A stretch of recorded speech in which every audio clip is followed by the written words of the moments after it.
أشهد أن لا إله إلا الله وحده لا شريك له وأشهد أن محمدا عبده ورسوله أما بعد فأعوذ بالله من الشيطان الرجيم بسم الله الرحمن الرحيم الحمد لله رب العالمين الرحمن الرحيم مالك يوم الدين إياك نعبد وإياك نستعين اهدنا الصراط المستقيم صراط الذين أنعمت عليهم غير المغضوب عليهم ولا الضالين. Khutbah-khutbah saat ini membahas berkenaan dengan Perang Ahzab. Rincian lebih lanjut berkenaan dengan Perang Ahzab adalah sebagai berikut. Ketika kaum musyrikin gagal meraih keberhasilan meskipun telah menyeberangi parit dan bahkan menghadapi kekalahan yang berat, mereka semua bersepakat untuk melancarkan serangan bersama-sama pada pagi hari tanpa ada satupun yang tertinggal. Mereka mempersiapkan diri sepanjang malam dan tiba di parit di hadapan Rasulullah SAW sebelum matahari terbit. Kaum musyrikin mengepung parit dari segala arah dan mengarahkan satu pasukan ke arah tenda Rasulullah SAW. Di antaranya ada Khalid bin Walid. Terjadi pertempuran yang sengit dengan anak panah sambil terus berusaha menyeberangi parit. Kaum kafir menunggu kelengahan dari pihak Muslim untuk menyeberangi parit. Dan serangan serta upaya ini terus berlanjut secara berkala.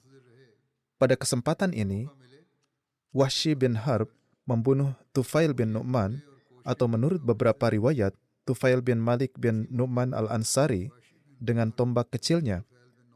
Hazrat Sa'ad bin Mu'az juga terkena anak panah yang melukainya, dan beberapa hari kemudian beliau syahid karena luka tersebut.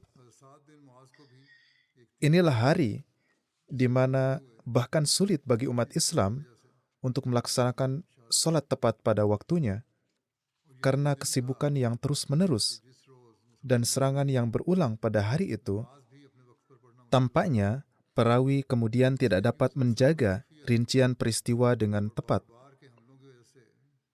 Beberapa waktu kemudian muncul riwayat bahwa pada hari itu umat Islam termasuk Nabi SAW tidak dapat melaksanakan sholat zuhur maupun asar hingga matahari terbenam.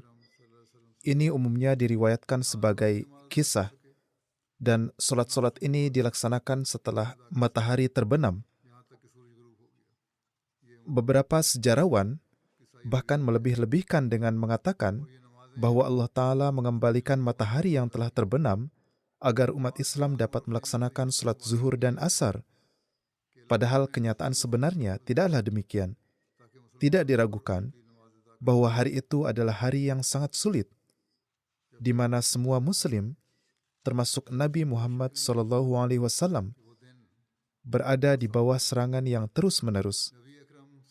Tetapi tidak benar bahwa mereka semua, terutama Nabi SAW, tidak dapat melaksanakan sholat sama sekali. Hari-hari itu memang sulit, tetapi tidak sampai mereka tidak bisa sholat sama sekali.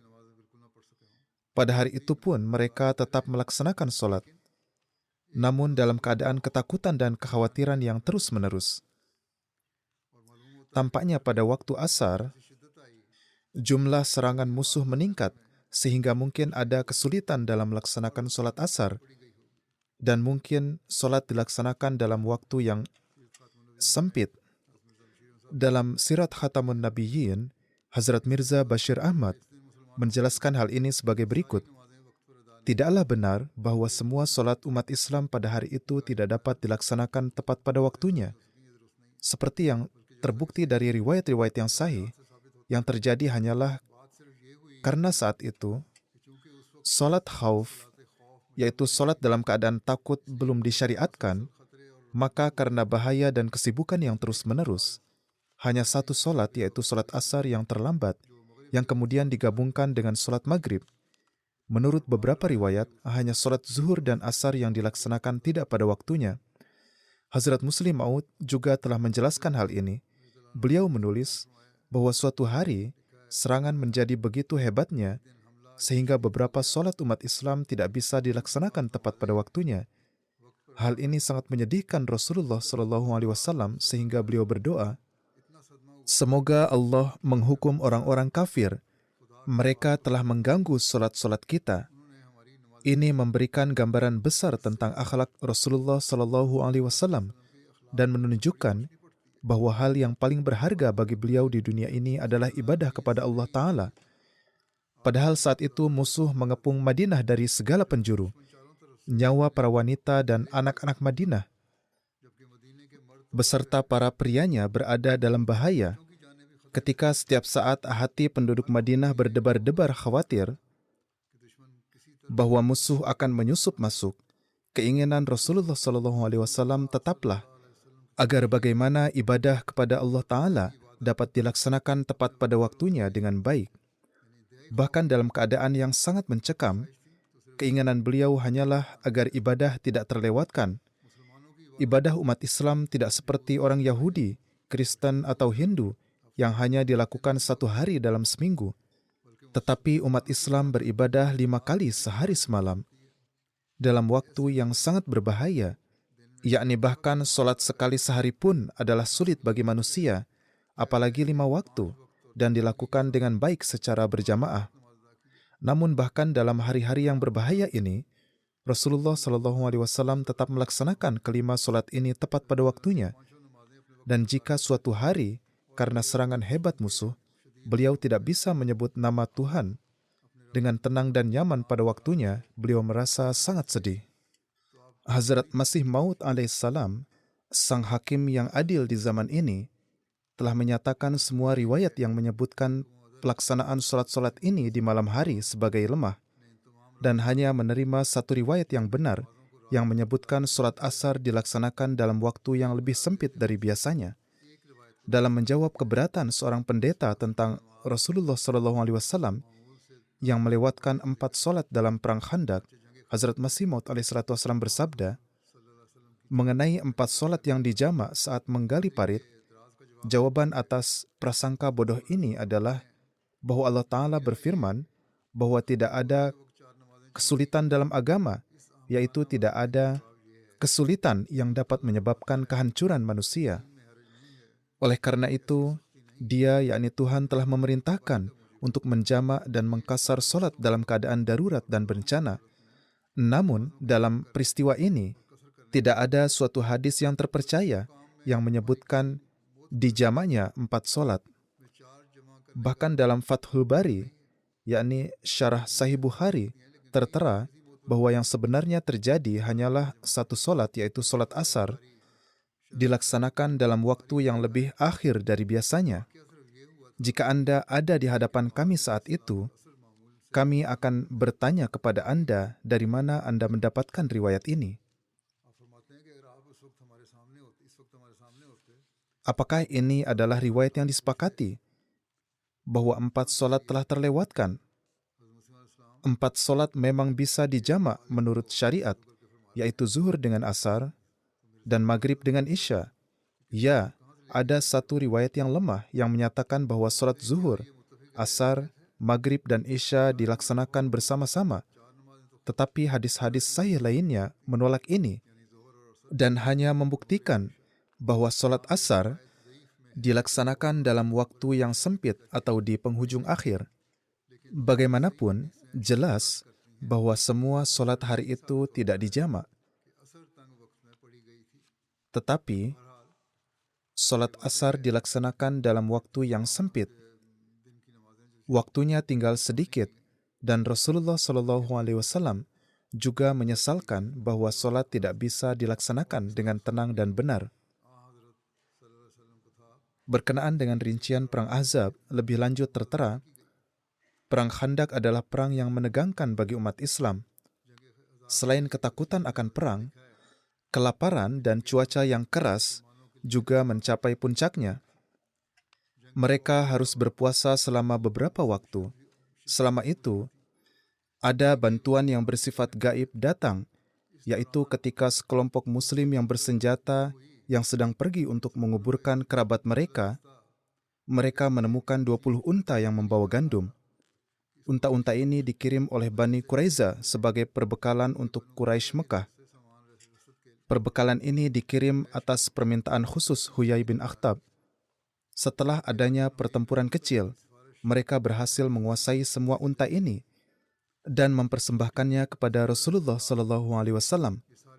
Orang-orang yang bekerja di parit makan darinya, dan beberapa unta disembelih, dan sisanya dibawa ke Madinah setelah perang berakhir.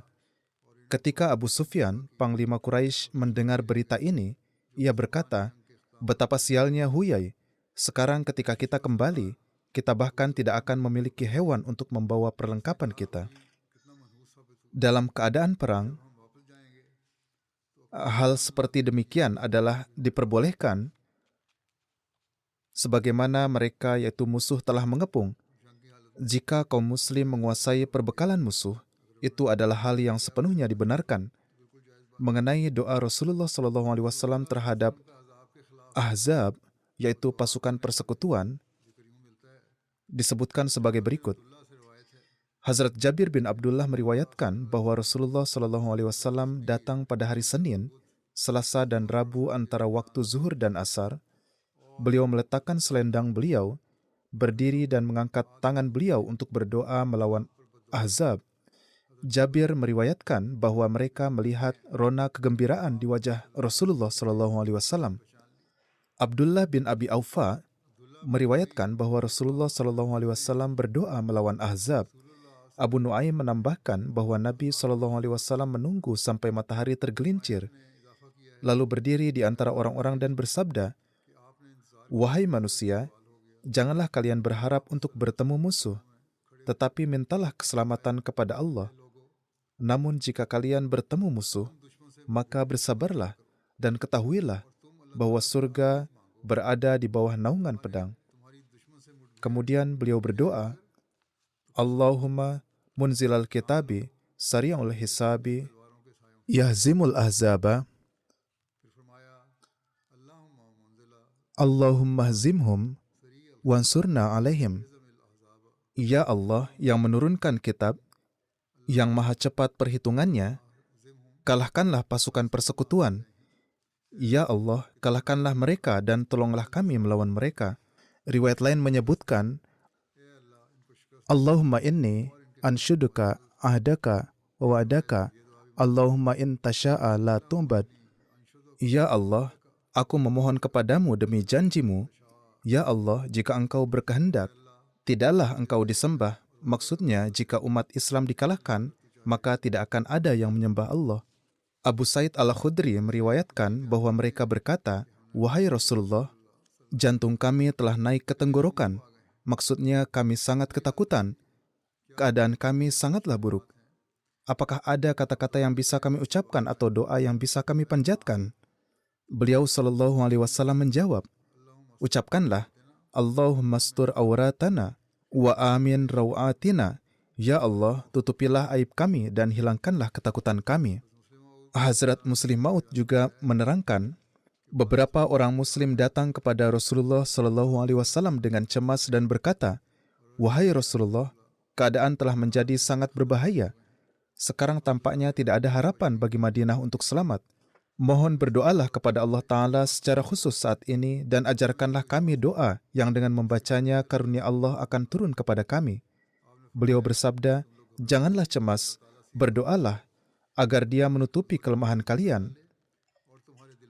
Kemudian beliau sendiri berdoa, "Allahumma munzilal kitabi, sari'al hisabi, ihzimil ahzaba, Allahumma ihzimhum, wazalzilhum."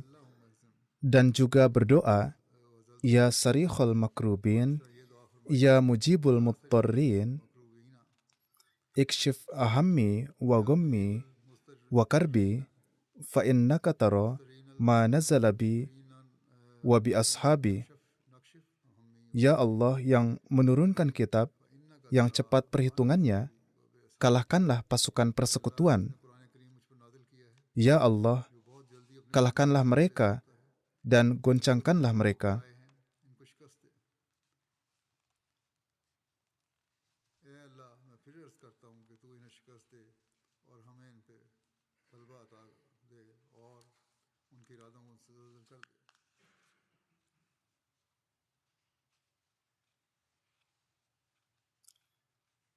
Terjemahan dari doa tersebut adalah, wahai yang mendengar doa orang-orang yang menderita,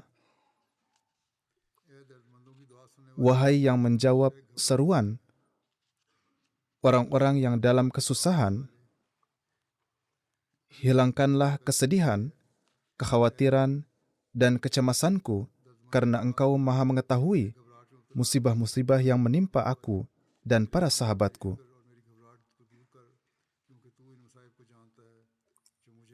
Sejarah mencatat bahwa perang telah mencapai puncaknya dan pasukan Quraisy Mekah serta sekutu mereka telah lelah dengan pengepungan yang panjang.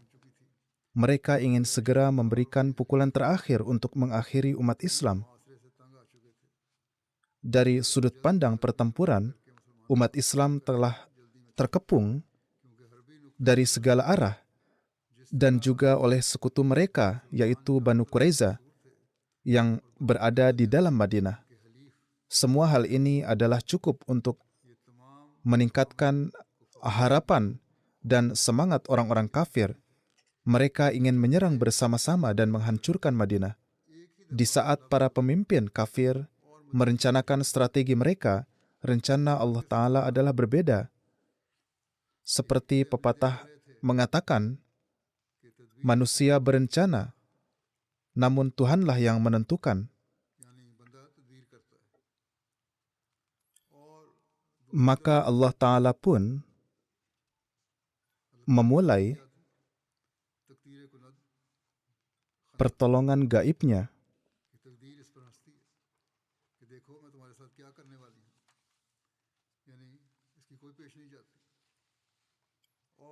Dalam menjelaskan rincian ini, Hazrat Mirza Bashir Ahmad menulis dalam buku Sirat Khatamun Nabiyyin, seorang bernama Nuaim bin Mas'ud dari cabang suku Ashja dari suku Ghatfan yang berperang melawan umat Islam, ia tiba di Madinah. Orang ini telah menjadi Muslim dalam hatinya, tetapi kaum kafir belum mengetahui tentang keislamannya. Memanfaatkan keadaan ini, ia dengan sangat cerdik mengambil tindakan yang menyebabkan perpecahan di antara kaum kafir. Pertama-tama, Nuaim bin Mas'ud pergi ke suku Banu Quraiza. Karena dia memiliki hubungan yang lama dengan mereka, ia bertemu dengan para pemimpin mereka dan berkata, menurut saya, kalian tidak melakukan hal yang benar dengan mengingkari perjanjian dengan Rasulullah SAW dan bergabung dengan Quraisy dan Ghatfan. Quraisy dan Ghatfan hanyalah tamu di Madinah untuk beberapa hari, tapi kalian harus tetap tinggal di sini, karena ini adalah tanah air kalian dan kalian harus berurusan dengan kaum muslim di sini. Ingatlah bahwa Quraisy dan yang lainnya tidak akan memikirkan kalian saat mereka telah pergi nanti, dan mereka akan meninggalkan kalian begitu saja di bawah belas kasihan kaum muslim. Jadi setidaknya lakukanlah ini. Mintalah Quraisy dan Ghatfan untuk memberikan beberapa orang mereka sebagai sandera kepada kalian, sehingga kalian bisa merasa yakin bahwa tidak akan ada pengkhianatan terhadap kalian. Para pemimpin Banu Quraiza memahami perkataan Nuaim dan setuju untuk meminta sandera dari Quraisy untuk menghindari masalah di kemudian hari. Setelah itu, Nuaim bin Mas'ud pergi ke para pemimpin Quraisy dan berkata, Banu Quraiza takut mereka akan menghadapi masalah setelah kalian pergi. Jadi mereka goyah dalam aliansi atau persekutuan ini dengan kalian. Mereka berencana untuk meminta beberapa sandera dari kalian sebagai jaminan. Tapi jangan sekali-kali memberikan sandera kepada mereka, Bisa jadi mereka akan mengkhianati kalian dan menyerahkan sandera kalian kepada kaum muslim, dan sebagainya. Dengan cara yang sama, ia pergi ke sukunya yaitu suku Ghatfan. Ia mengatakan hal-hal yang serupa kepada mereka. Sekarang, atas kehendak Allah Ta'ala, kebetulan Quraisy dan Ghatfan sudah merencanakan untuk melancarkan serangan bersama-sama terhadap kaum muslim. Mereka berencana untuk menyerang dari semua sisi kota pada waktu yang bersamaan, sehingga kaum muslim, karena jumlah mereka yang sedikit, tidak akan mampu melawan, dan garis pertahanan mereka akan runtuh di suatu tempat, dan kelak memberi jalan bagi para penyerang. Dengan niat ini, mereka mengirim pesan ke Banu Quraiza, mengatakan bahwa pengepungan telah berlangsung lama dan orang-orang telah mulai lelah. Mereka mengusulkan agar semua suku bergabung untuk melancarkan serangan bersama-sama terhadap kaum muslim keesokan harinya, dan meminta Banu Quraiza untuk bersiap-siap untuk serangan tersebut. Banu Quraiza, yang sebelumnya telah berbicara dengan Nuaim bin Mas'ud, menjawab bahwa besok adalah hari Sabat mereka. Jadi mereka tidak bisa ikut serta. Mereka juga mengatakan bahwa mereka tidak akan bergabung dalam serangan kecuali Quraisy dan Ghatfan menyerahkan beberapa orang mereka sebagai jaminan atau sandera bahwa tidak akan ada pengkhianatan kepada mereka di kemudian hari. Ketika jawaban ini disampaikan kepada Quraisy dan Ghatfan, mereka terkejut dan mengatakan bahwa Nuaim memang benar tentang Banu Quraiza yang berencana untuk mengkhianati mereka.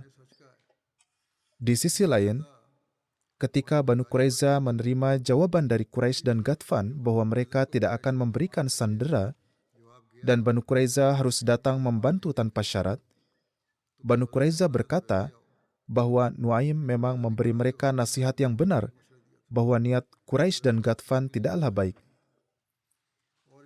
Dengan demikian, berkat strategi cerdik dari Nuaim, perpecahan dan perselisihan muncul di kubu orang-orang kafir. Kedua pihak menjadi curiga satu sama lain. Ini adalah siasat yang digunakan oleh Nuaim, tetapi kehebatan Nuaim adalah bahwa dalam melaksanakan misi yang begitu sulitnya ini, ia berusaha keras untuk tidak mengatakan sesuatu yang bisa dianggap sebagai kebohongan yang jelas. Menggunakan siasat, taktik, atau strategi untuk melindungi diri dari kejahatan musuh bukanlah hal yang patut dikritik, melainkan ini adalah bagian penting dari perang yang dapat sangat membantu dalam mengalahkan musuh yang zalim dan mencegah pertumpahan darah yang tidak perlu.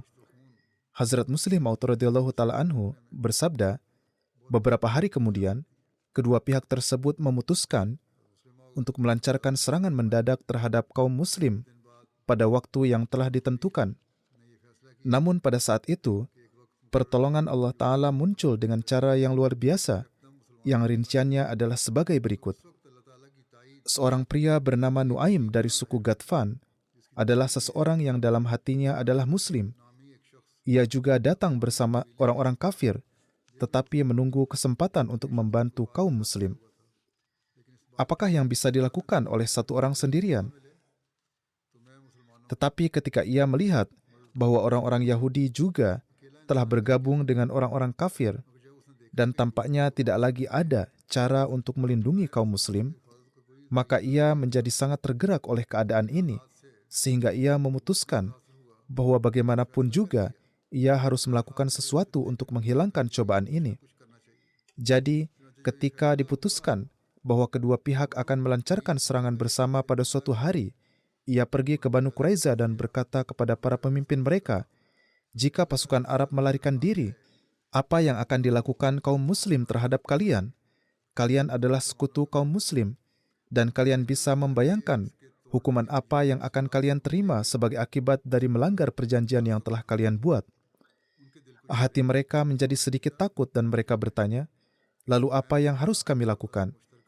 Nuaim berkata, "Ketika orang-orang Arab itu meminta kalian untuk melakukan serangan bersama-sama, mintalah kepada orang-orang musyrik itu untuk mengirimkan 70 orang mereka sebagai jaminan atau sandera, Mereka akan melindungi benteng-benteng kita dan kita akan menyerang Madinah dari belakang. Kemudian dia pergi ke para pemimpin orang-orang musyrik dan berkata kepada mereka, orang-orang Yahudi ini adalah penduduk Madinah. Jika pada saat yang kritis mereka mengkhianati kalian, apa yang akan kalian lakukan? Jika mereka meminta sandera dari kalian untuk menyenangkan kaum muslim dan mendapatkan pengampunan atas kesalahan mereka, dan kemudian menyerahkan orang-orang kalian kepada kaum muslim, apa yang akan kalian lakukan? Kalian harus menguji mereka untuk melihat apakah mereka tetap setia atau tidak, dan segera ajak mereka untuk secara pasti melakukan serangan bersama. Para pemimpin orang kafir menganggap saran ini benar dan mengirimkan pesan kepada orang-orang Yahudi keesokan harinya bahwa mereka ingin melakukan serangan bersama-sama dan meminta orang-orang Yahudi untuk menyerang besok dengan pasukan mereka. Banu Quraiza menjawab, pertama, besok adalah hari Sabat kami dan kami tidak menyerang pada hari Sabat, jadi kami tidak bisa berperang pada hari itu. Kedua, kami adalah penduduk Madinah dan kalian adalah orang luar. Jika kalian meninggalkan pertempuran dan pergi, apa yang akan terjadi pada kami? Karena itu berikanlah kami 70 orang sebagai sandera. Hanya dengan begitu kami akan bergabung dalam pertempuran. Karena hati orang-orang kafir sudah dipenuhi keraguan, mereka menolak untuk memenuhi permintaan ini dan berkata, jika persekutuan kalian dengan kami tulus, maka tidak ada alasan untuk permintaan semacam ini. Kejadian ini mulai menimbulkan keraguan di hati orang-orang Yahudi dan juga di hati orang-orang kafir. Dan sebagaimana biasa ketika keraguan muncul di hati, maka semangat keberanian juga menjadi hilang.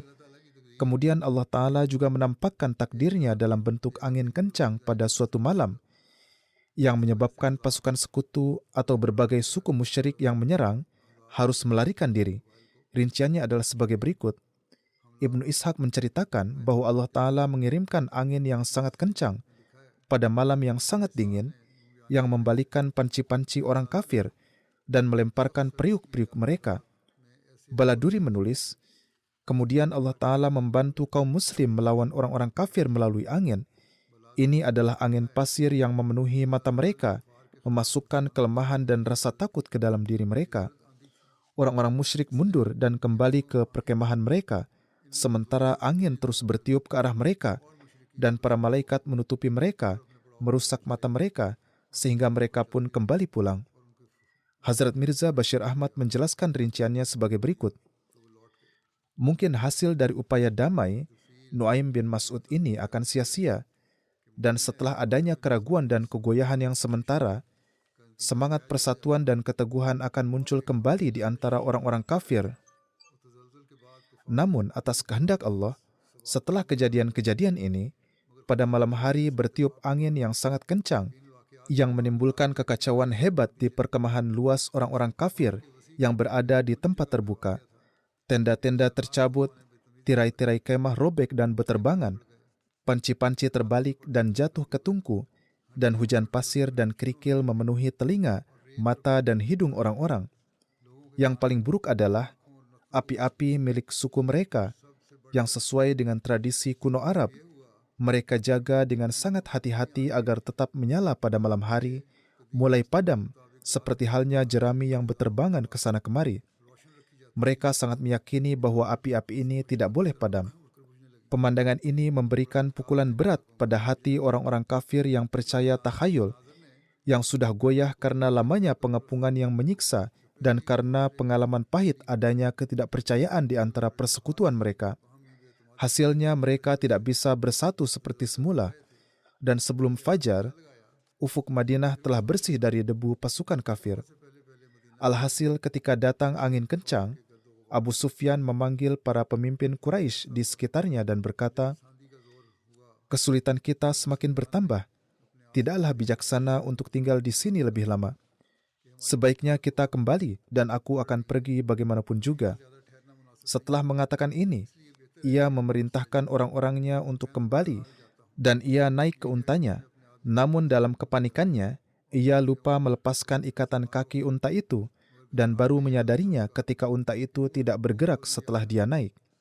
Saat itu Ikrimah bin Abu Jahal berdiri di dekat Abu Sufyan dan berkata dengan nada yang agak pahit, "Abu Sufyan, kamu adalah panglima pasukan. Kamu adalah pemimpin pasukan dan kamu melarikan diri meninggalkan pasukan tanpa memikirkan yang lain."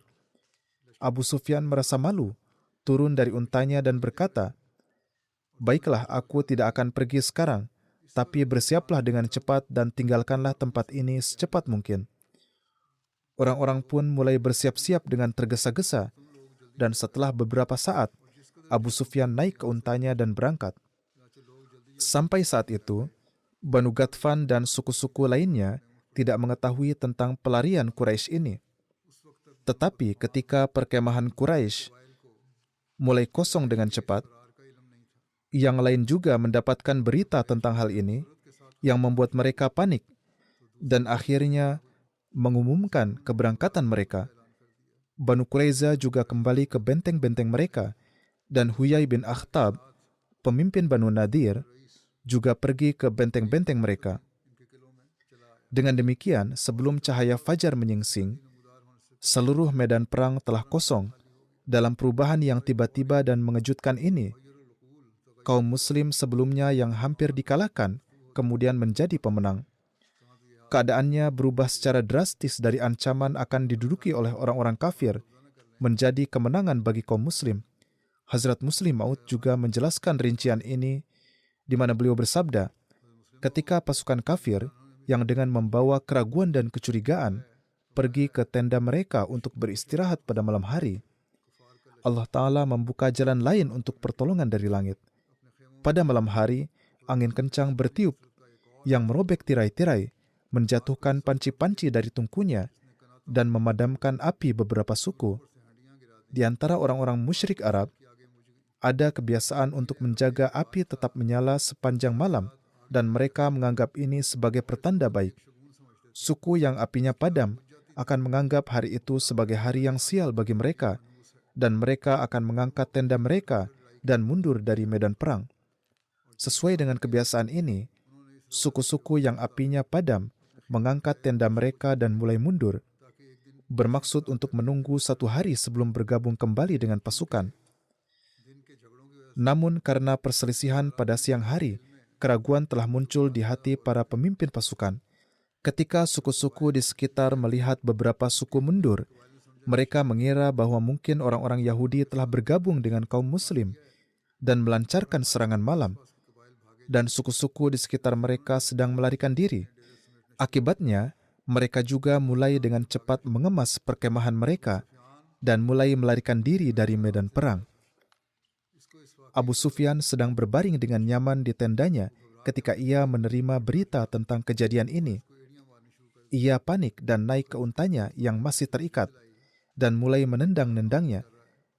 Akhirnya, teman-temannya mengingatkannya tentang kebodohan yang ia lakukan.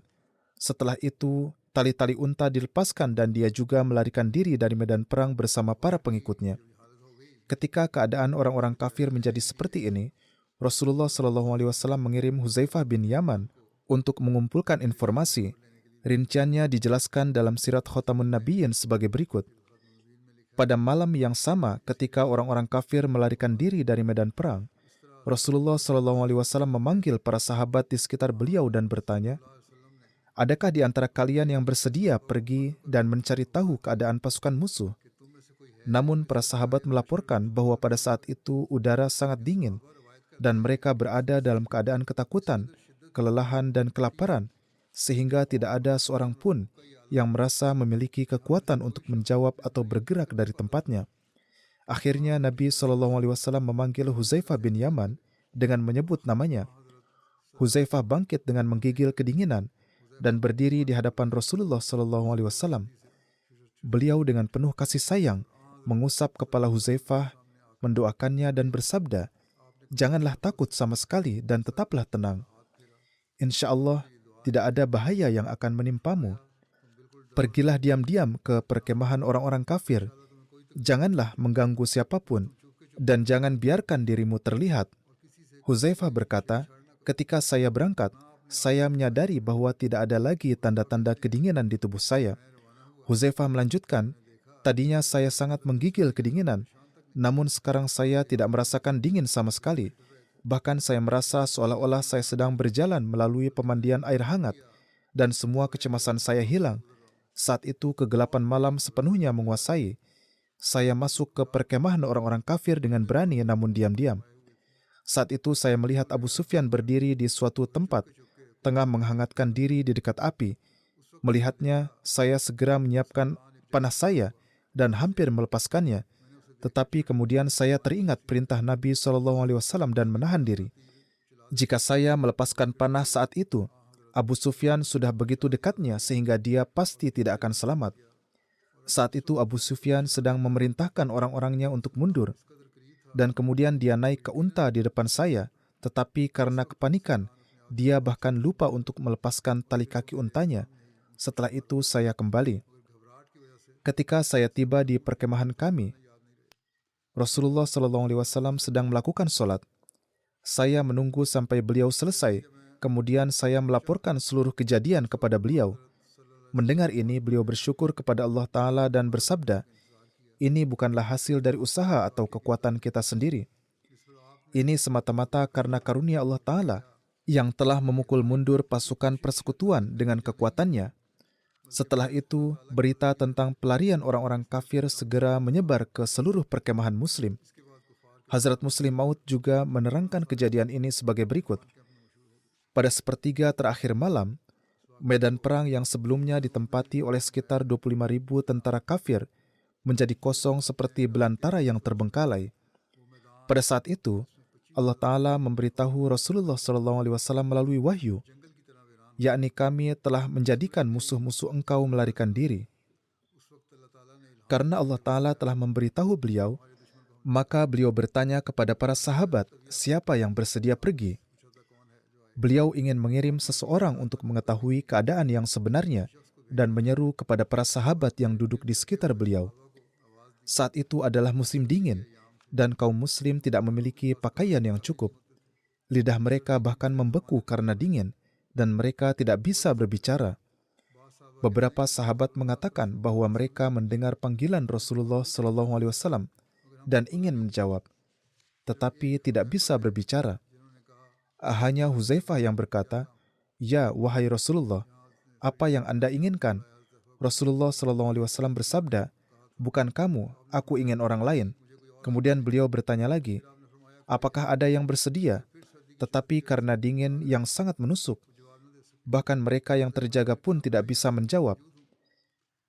Huzaifah lantas sekali lagi berkata, "Saya di sini ya Rasulullah." Akhirnya beliau mengirim Huzaifah dengan bersabda, "Allah Ta'ala telah memberitahuku bahwa Dia telah mengusir musuh kalian. Pergi dan lihatlah bagaimana keadaan musuh." Huzaifah pergi ke parit dan melihat bahwa medan perang benar-benar kosong dari tentara musuh. Hazrat Huzaifah kembali dan sambil mengucapkan kalimat syahadat, beliau memberitahu Rasulullah SAW bahwa musuh telah melarikan diri. Sisanya akan disampaikan di masa mendatang insyaAllah. Seperti yang Anda sekalian ketahui, keadaan dunia semakin memburuk dari hari ke hari dan tengah menuju kehancuran. Amerika dan kekuatan-kekuatan besar lainnya tidak ingin bertindak dengan adil. Perang terus meluas. Semoga Allah Ta'ala melindungi para Ahmadi dan orang-orang yang tak bersalah dari dampaknya yang buruk dan mengerikan. Untuk itu, kita harus meningkatkan hubungan kita dengan Allah Ta'ala dan memberikan perhatian yang lebih besar pada doa-doa. Setiap Ahmadi harus memperhatikan hal ini. Keadaan para Ahmadi di Pakistan semakin sangat memburuk. Berdoalah juga untuk mereka. Berdoalah juga untuk keadaan para Ahmadi di Bangladesh. Mereka juga menghadapi kesulitan-kesulitan yang besar. Semoga Allah Ta'ala memberikan rahmat dan karunia-Nya kepada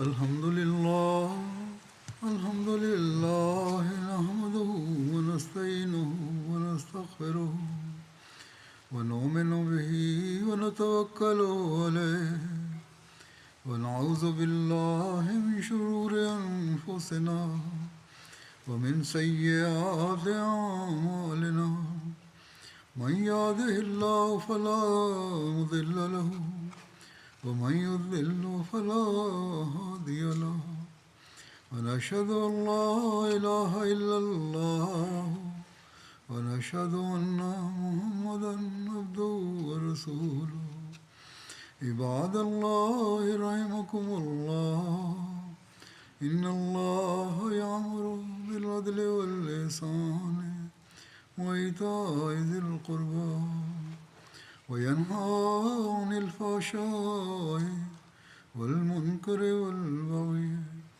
يعظكم لعلكم تذكرون اذكروا الله يذكركم وادعوه يستجب لكم ولذكر الله أكبر